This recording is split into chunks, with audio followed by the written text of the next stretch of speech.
ചീരക്കുഴി ചീരുമ്പ് ഭഗവതി ക്ഷേത്രത്തിൽ ദേശവിളക്ക് മഹോത്സവം ഭക്തി പുരസ്സരം നടന്നു. നിരവധി ഭക്തർ പാലക്കൊമ്പ് എഴുന്നള്ളിപ്പിൽ അണിനിരന്നു. ചീരക്കുഴി ശ്രീ ചീരുമ്പ ഭഗവതി ക്ഷേത്രത്തിലെ ദേശവിളക്ക് മഹോത്സവം ഭക്തി പുരസ്സരം നടന്നു.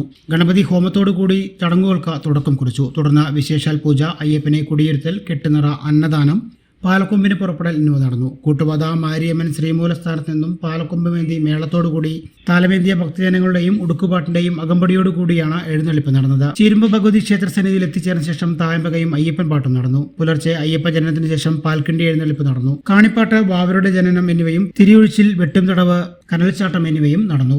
ചീരക്കുഴി ശ്രീ ചീരുമ്പ ഭഗവതി ക്ഷേത്രത്തിലെ 10ാമത് ദേശവിളക്ക് മഹോത്സവമാണ് ഭക്തിസാന്ദ്രമായി സമാപിച്ചത്.